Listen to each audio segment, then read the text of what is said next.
You know, the system, it doesn't change. So you can't have a Doge, you can't have Audrey Marks, you can't say you're leaving it. But I think what the people really want to see is accountability. If money is going into the Ministry of Education, and we can get into the numbers, people want to say, but hold on then, if you're going to spend $20 billion, $20 trillion in education, how come we're not see it? And that is what leads to the apartheid. There's nothing wrong with the system that we have if it is that everybody get the same or get what they need. But at this stage, everybody doesn't get what they need. Some schools get more, and some schools get the same. But the schools that get the same, we need a little bit more. The system doesn't have equity in it. Well, Daniel mentioned accountability. The Jamaican. Well, you know that's what that's my tune. So the people will hold them accountable. We can't Go ahead, Clyde. We can't keep starting and stopping in terms of policy. One time we call it this, the next time we call it that. So every 10 or so years we start and you cannot build an educational system on starts and stops. There has to be some consensus. Long term, we have to think Chinese at minimum. And I'm talking half Chinese here, okay? So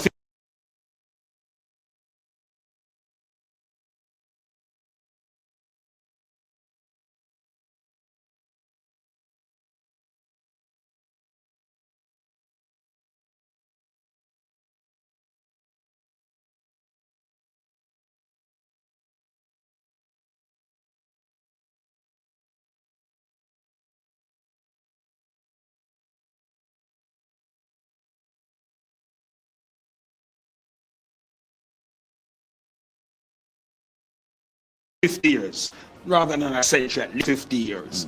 In terms of that's 5 election cycles.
Cycles, we have to converge so that we can generational change in education. If there's no convergence and consensus, then there will not be a generational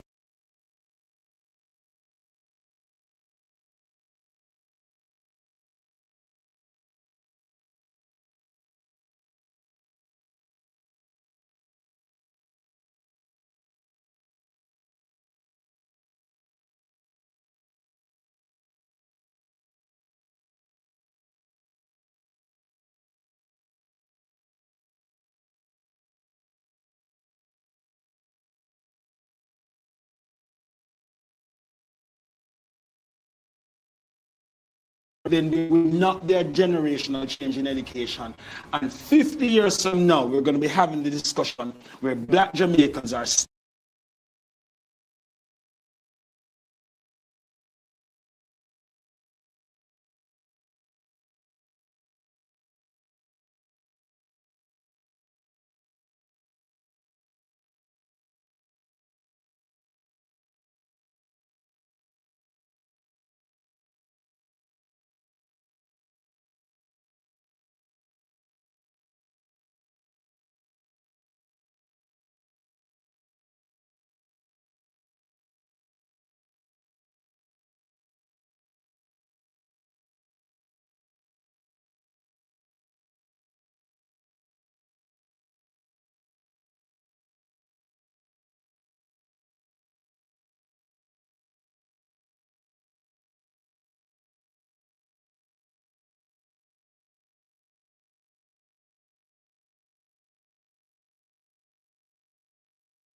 still on the outskirts. Right.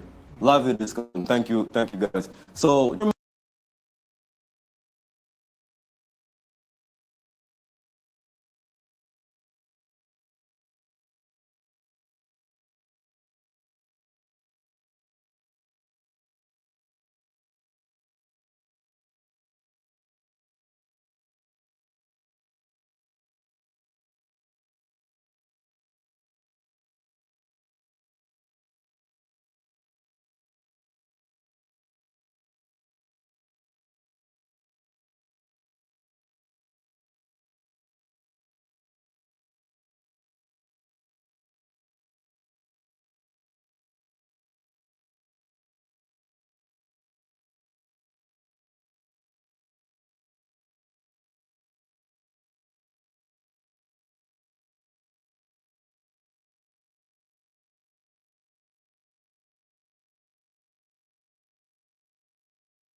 they're officially closed. So now we want to jump to Studio B, where we'll join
to look themselves present at 10 City and so on. So, and for as for social media, sorry, I see where they are encouraging youth parliament as well, and that's a good initiative. But what I really need to see, I remember when I don't remember the exact age, but this one time, Bruce Golding, he came around and he really, spoke to the children in the community. He was not from my constituency, but yet he came. Andrew Holness did the same. He came to Independence Park at Salomar. But we need more engagement, talk to the youth, tell them the initiatives, tell them how you are going to achieve these initiatives. I think it's a deliberate attempt to keep young people from holding them accountable. I don't know if it's belittling. I think that all countries in the world will use pop stars and people who others think are influential to bolster their visibility, and I think that can be a good thing. However, I think they should be careful of who they choose and the reputations that precede those artists that they're bringing onto the stage. Can those artists live up to the values that you say you have as a party? That's a challenge for them. However, generally speaking, if they're doing enough to engage young voters, I would say absolutely not. The average person in Jamaica who is coming of age does not know that they need to be enumerated in order to vote.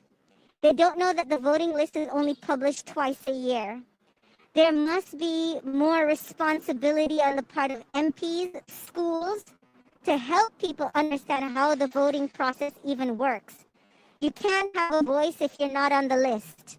How many young people are on the list?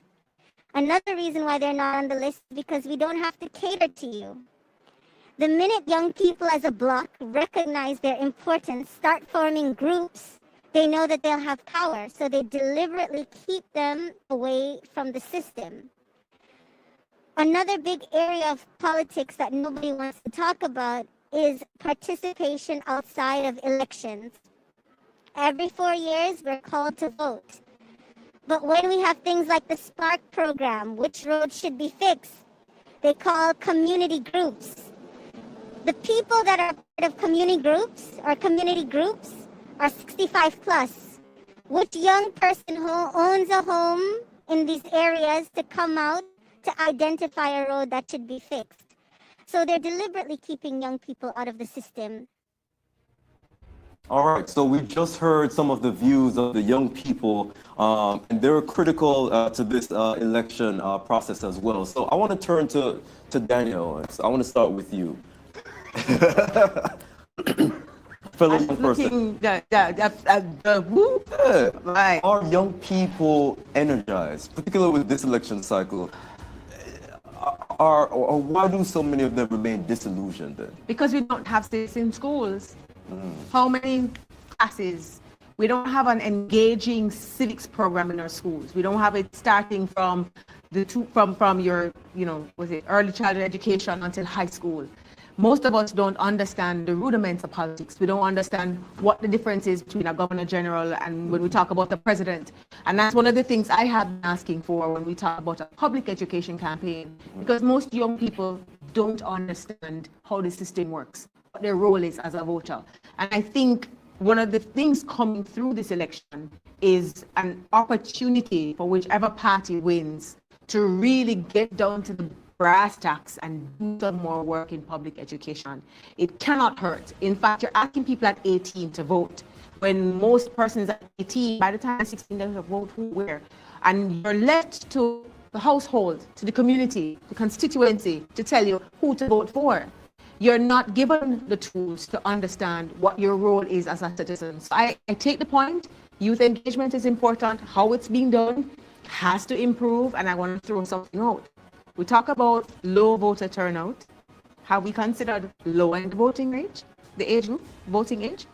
I went looking to see how many areas or whichever jurisdictions have 16. Austria, Argentina, Brazil, Ecuador, Nicaragua, Germany, Scotland, Wales, and then of course I think the UK also have had discussions about lowering voting age.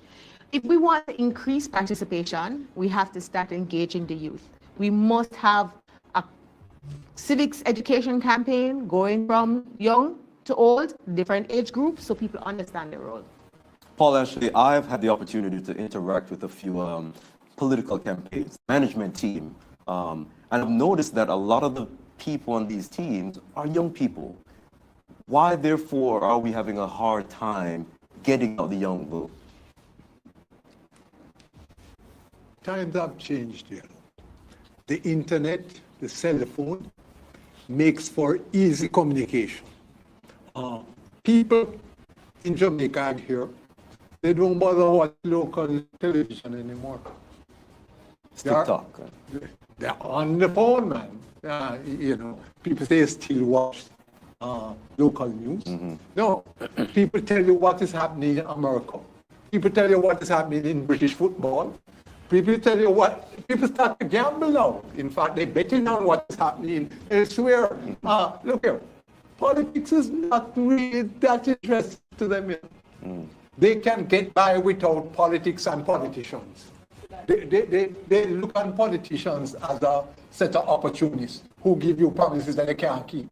They give you lyrics, come there with politics, right? 6 or 1, half of those, not the other.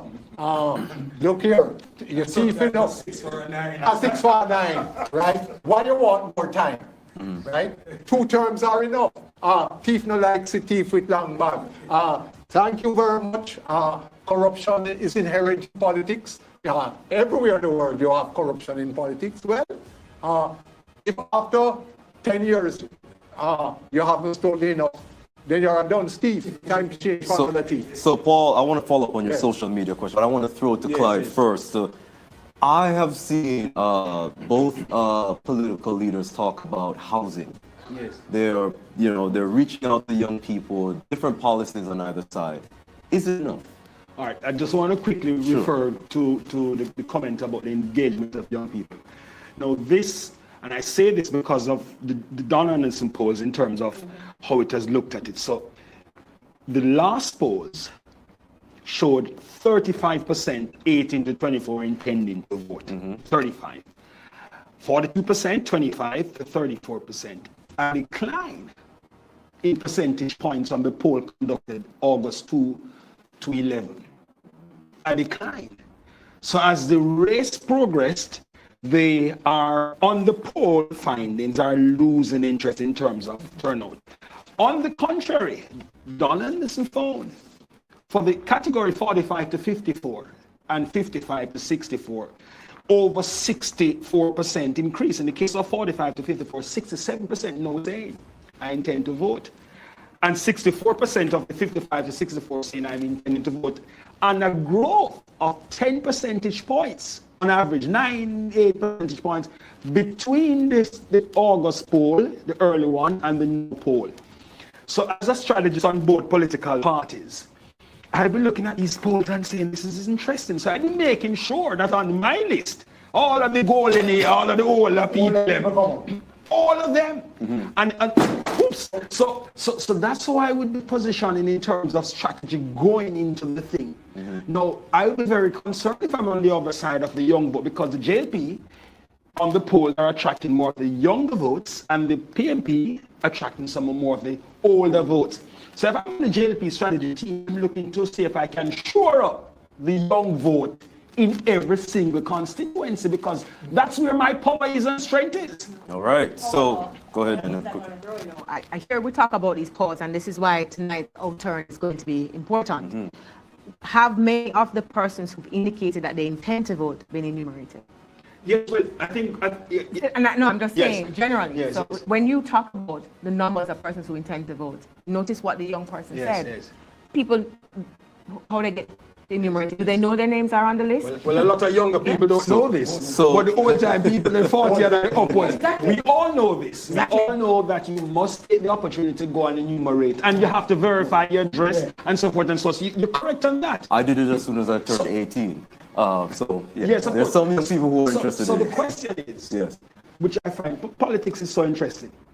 Since 2016, the JLP recognized that the younger vote, but I don't think they did enough and have done enough amongst this demographic to ensure. So we'll see. We'll see. That's exactly what we'll see. So lively discussion, as you can see here. So we are going back to our focus group to look at something that we brought up earlier, the perception of corruption. How important is that to the Jamaican electorate?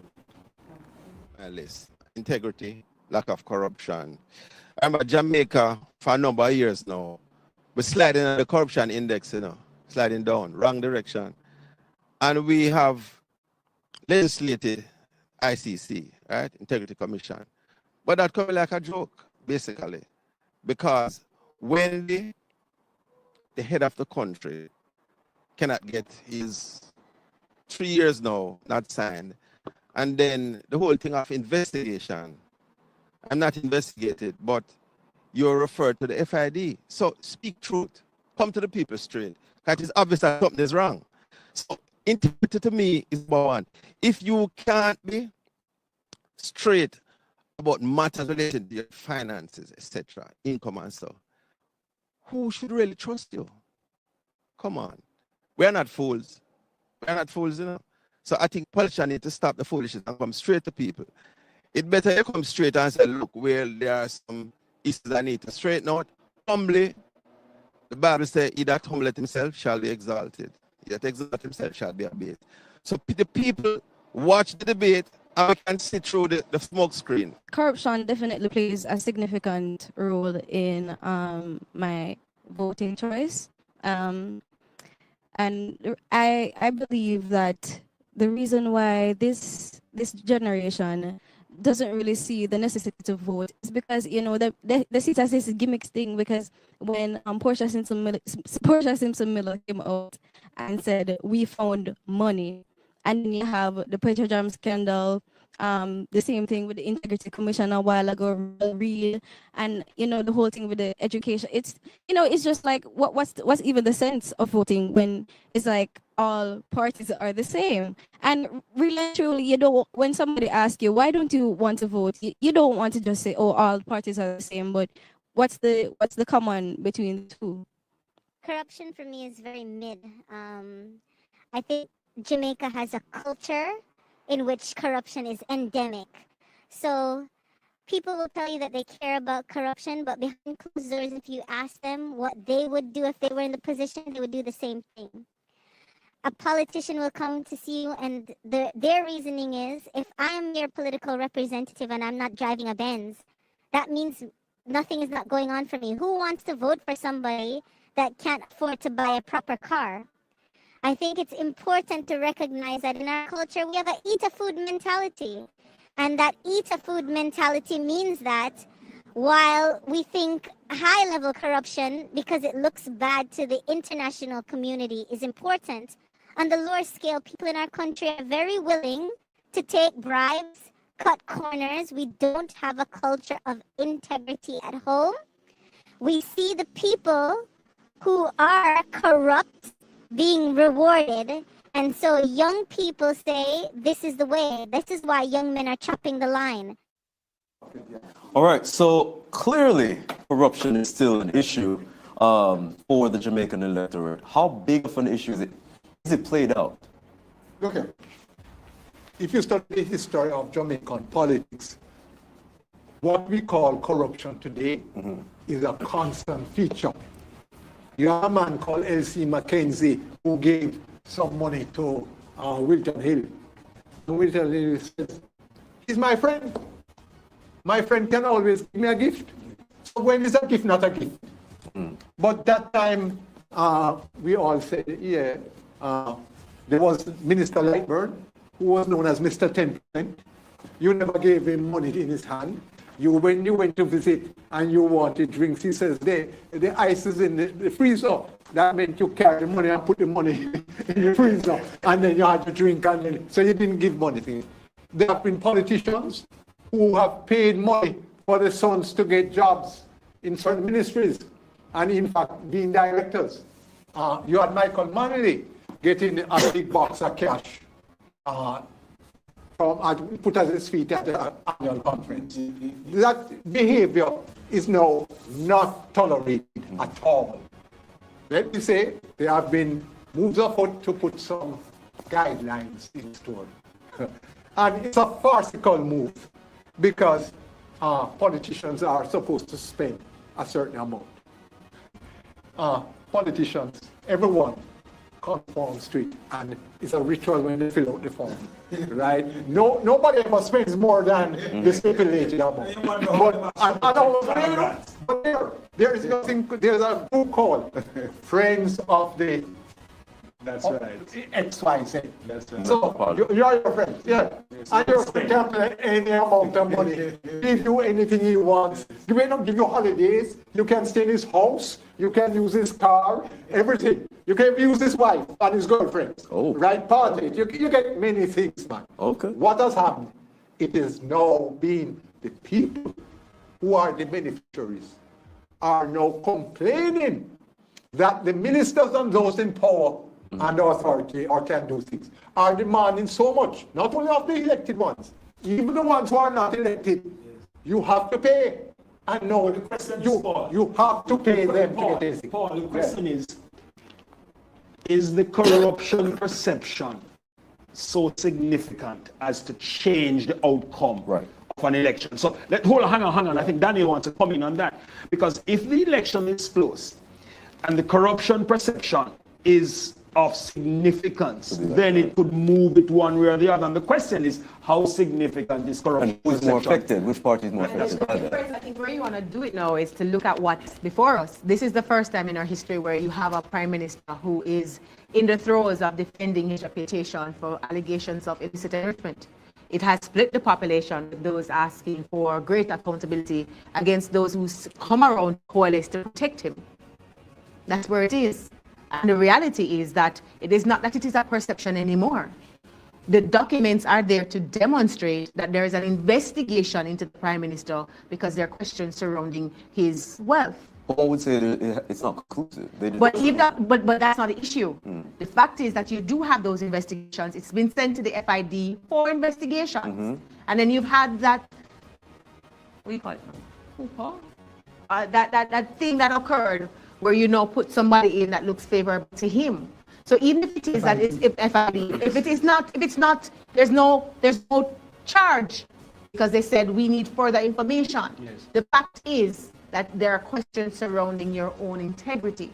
And that is a question that we've never had to answer before, because in this jurisdiction, the leader doesn't step aside. In other jurisdictions, I bet you any dollar I have. From a mere accusation. From a mere accusation, you step down and wait the outcome, and then you will decide whether or not you're going to go back or not. Here, it doesn't happen. So you have those around him who are saying, "You can't touch my 1 p.m., no, go so." There are those who are saying it's wrong because every other Jamaican has to declare when they go to the bank their source of funding. So Clark's taken a beating on it. Has he defended himself sufficiently? Well, can I tell you, I'm not his lawyer to determine whether he's defended himself or not. I must tell you, bringing the judicial review suit has amplified the issues in the society, because it is now available for everybody to read the affidavits, that the evidence sworn before a JP filed on paper, that the Prime Minister and his legal team sought to have some aspects of it struck out as being scandalous and so on. Before the litigation, you wouldn't have access to some of this information. Right. Now this information is filed in court. So I don't know what's the end game, because even if the Prime Minister succeeds in quashing that report, they still have to go back to answering the same set of questions that had been asked previously. Because, and it would be about 2 more years to go after that. So I don't know what the end. What happens with FID because the international community has often recommended that it becomes an independent body. Absolutely. Not one that's attached to a ministry. So the questions now will arise. You see, it's a catch-22. The labor rights are saying we're defending our 1 p.m. There has been a historic growth. All is going well. The PNP are taking up what many persons in civil society, whether they're on the voters list or not, they're the ones who are saying this don't look good, and now are making this demand. Whether it comes out tonight into the ballot is going to be decisive. But it doesn't change, though, Paul, the impact that people will be demanding greater integrity and accountability going forward. Okay, go ahead, Paul. You see, like, Jamaica is a very complex society. Drug dealers really weren't afraid of Jamaican police, no. It's when you had a thing called extradition, right? That is when scammers and drug dealers, get freed, right? Catch them free. It's the same thing with these corrupt beneficiaries. United States is watching, and United States is aware. You can think you're smart, and you can get very wealthy, and you don't know where you get your 3-4 motor cars and where you get your wealth from.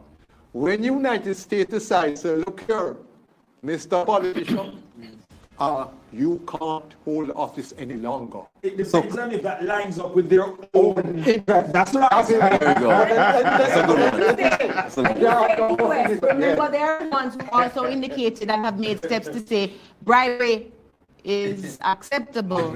Gifts that is why gifts are acceptable. That is well aware.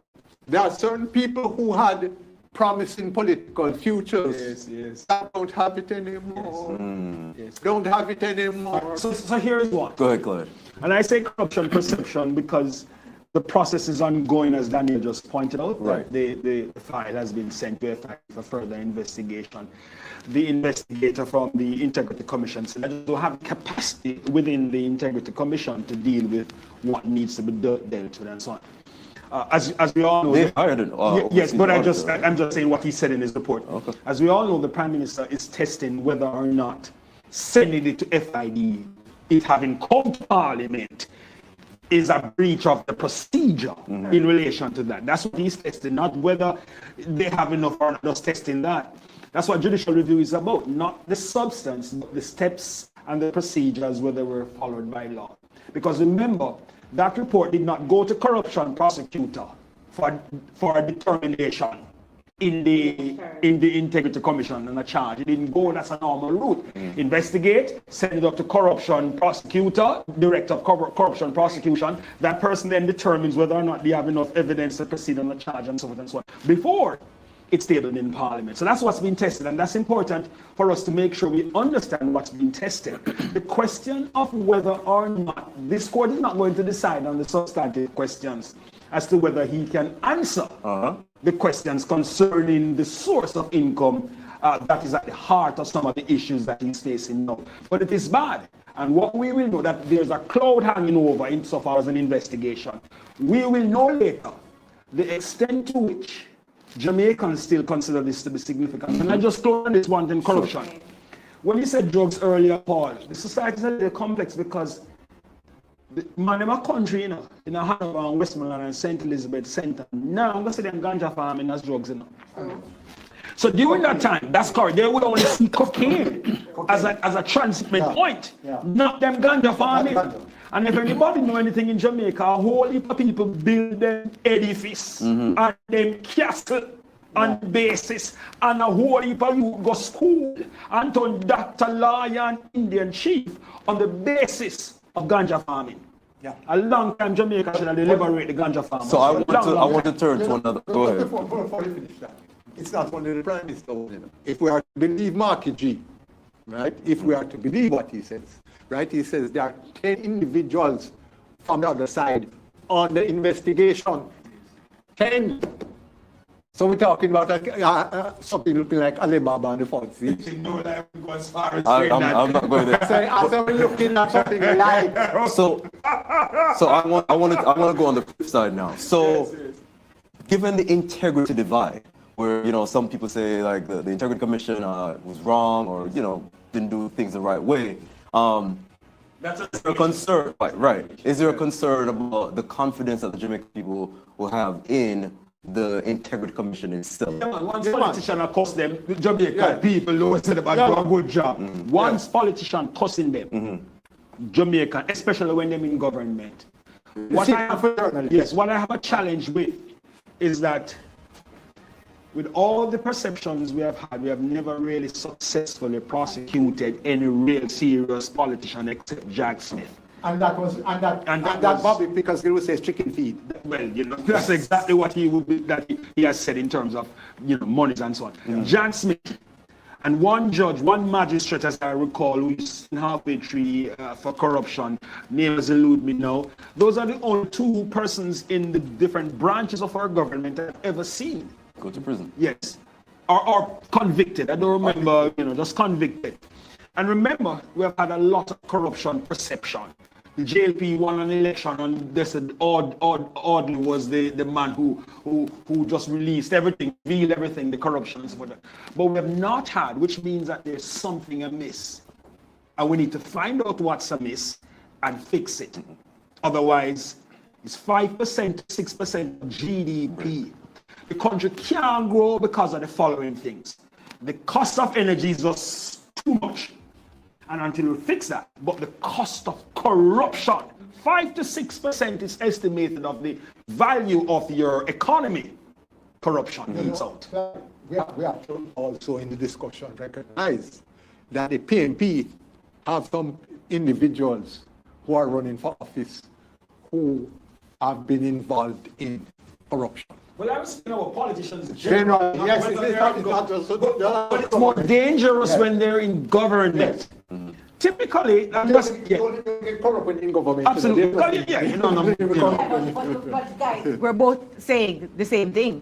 That there is and there exists corruption on both sides. And the population is, I would use a very euphemistic word, disgusted, tired of it.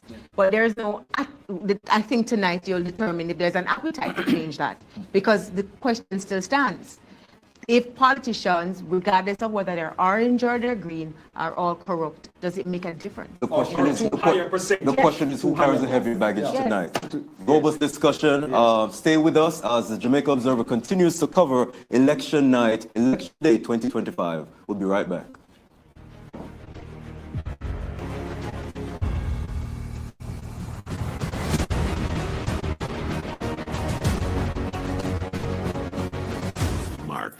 saving to make sure that this one doesn't have to worry about student loans. This is Tevin. He's saving to make sure that next year he can live by his own rules. And this is Janelle. She's saving to make sure that the girl's trip to Greece makes it out of the group chat. They all have one thing in common. Their JN Bank savings. Saving little by little is what makes life affordable. Stop wishing you could. With your JN Bank savings, you absolutely can. JN Bank will help you find a way.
Need a AC cool it temperature, get children's hot water summer. ATL, Panasonic's exclusive distributor in Jamaica, now brings you the all-new R32 air conditioners. Powered by eco-friendly R32 gas, which uses 20% less refrigerant. You get to cool faster, save more, and protect the planet. Thanks to Verta technology, you get top performance with real savings on your monthly bill, starting at just $59,999. Start the customer with ATL! Terms and conditions apply.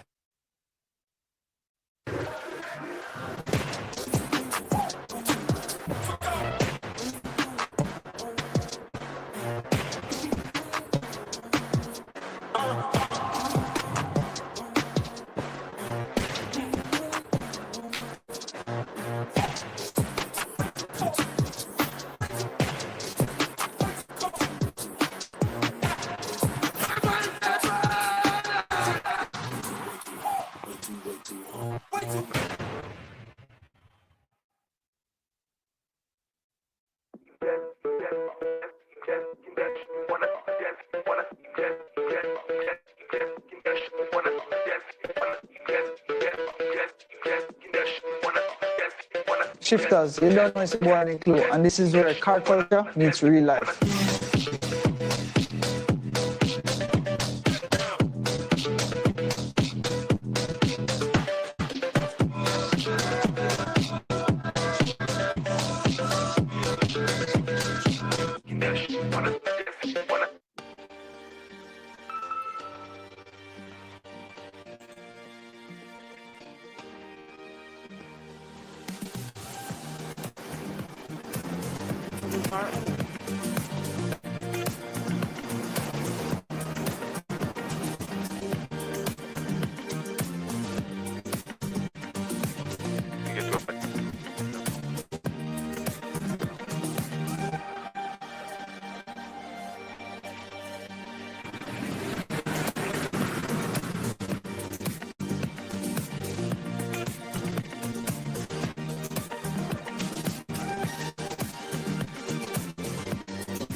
This is Mark. He's saving to make sure that this one doesn't have to worry about student loans. This is Tevin. He's saving to make sure that next year he can live by his own rules. And this is Janelle. She's saving to make sure that the girl's trip to Greece makes it out of the group chat. They all have one thing in common. Their JN Bank savings. Saving little by little is what makes life affordable. Stop wishing you could. With your JN Bank savings, you absolutely can. JN Bank will help you find a way.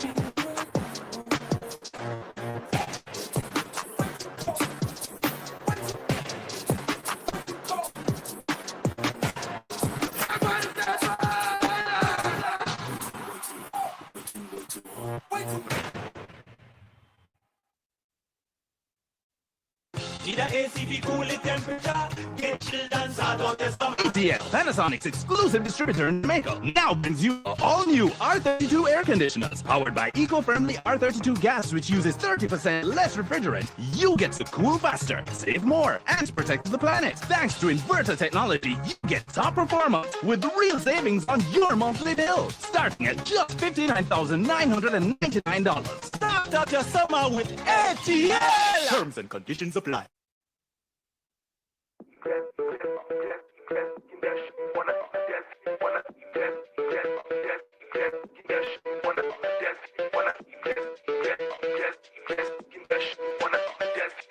Shifters, you don't know it's a boy any clue, and this is where car culture meets real life.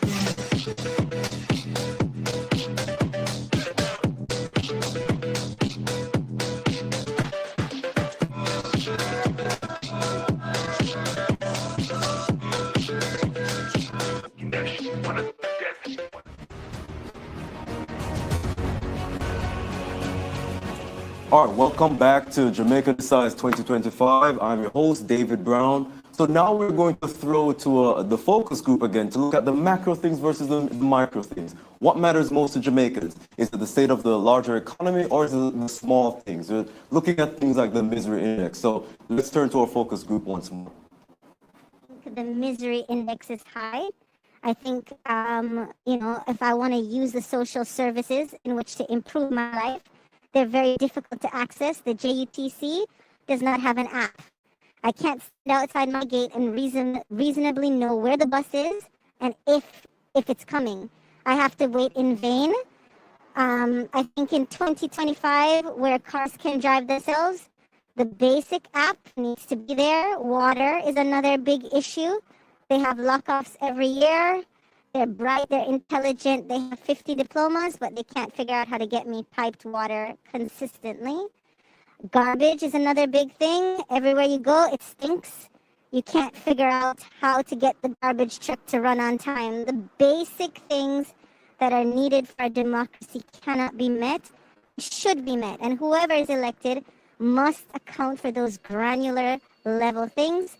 Another basic area is security. I can't afford to go to the gym. I shouldn't be forced to go to a gym. I want to be able to use the streets. I want to be able to walk. There are a lot of people that are mentally unstable on the streets. You cannot call a mental health unit and be assured that they will answer the phone. Parties tend to look at more macro stuff, and the minor issues get lost. Are they wrong to do so? Eh? Are they wrong to do so? Yes, but I suppose they will say that the use of time, but I know, all right, some people have a cynical view of politicians. You only see them when election is near. The road get fixed when election is near. Different things improve when election is near. So most politicians treat people like they are idiots, that they don't have no memory. And so that's why 20%, I think 20% voted the last time, or 30%. 30%. Right, that's why the majority don't vote, because they are cynical about everything that they hear. That is a big problem in Jamaica. So they need to get to speak about the small things. As this mayor said, that an app for JUTC is a good idea. I never thought of it. But the average man could go on his phone, look on the app and see when the bus is supposed to come. So him don't go there and stand and the bus start for 1-2 hours and the bus not coming. So there's some simple things. The garbage schedule, when we get when light goes out from JPS, sometimes you don't get a text that they have a problem. Like them 1 in 5 them do that. When water goes, so water just goes away like every week. The area I live in, water goes away almost every week. And nothing from NWC. These are some of the little but important and critical issues. And I hope that politicians need to, but you see that them only talk now, you know. After election done, a time to spend money. I'm actually glad that he said, most politicians, they think Jamaicans are idiots. Them no know say right now we are gaining our sense of identity. We know who we are and we know that we deserve more than this. Now, why should I get up and say, oh, mega vote? But still yet, the road in my community full of beer pothole and all of them things. why should I get up and vote when, and I'm talking about lived experiences, why should I get up and vote when my mother is struggling day to day, living hand to mouth? All right, so we are joined on set now by O'Neill Madden. O'Neill, I want to start with you. The members of the focus group talked about garbage collection, cleaning the drains, fixing potholes, not having running water at times. Why aren't we there? Why are we still struggling in 2025? A very good question, and I can relate to some of what was said in the clip just now. Having grown up in a rural community, I've seen some of these things being manifested. I think our leaders and our systems, those who are in charge, the garbage collection unit and stuff, they have really not been playing their role as to how they should have been doing that. And these are basic things that should be addressed. Like, these are basic necessities that you'd imagine that any decent running country should have under control. And, we just came out of another year of independence, and having gone over 60 years of independence, one would imagine that these are things that would have been, on par with other places in the world. And so I just feel like our leaders have, I heard the conversation earlier about corruption and money going elsewhere. Our leaders have failed us in that regard to really implement things in place and to reach people and to give them the basic thing that will make their lives easier. So it's the short-term mentality that's a big part of our problem. The waste management situation in Jamaica is in crisis. It's not just the collection from your home. Jamaica does not have one sanitary landfill. And that we mean that landfill where you put the waste that meets international standard in terms of environment and so forth, not one. The largest landfill is on a riverhead, that it end river where it puts out, that's Riverton. That's why it's called Riverton. That's where we have the waste. 60% of the waste in the country roughly ends up in Riverton. I hear them talking about waste energy. We have organic waste. That is not good material to transform. You might get enough to run the plant on the premises and probably light a few street lights here and there. What we need to do is to find a way to have proper sanitary landfills built and operated on the license contract by private sector. They then benefit from tipping fees when the trucks come to tip. We need to shift NWSMA out of operations and get them to become real regulators.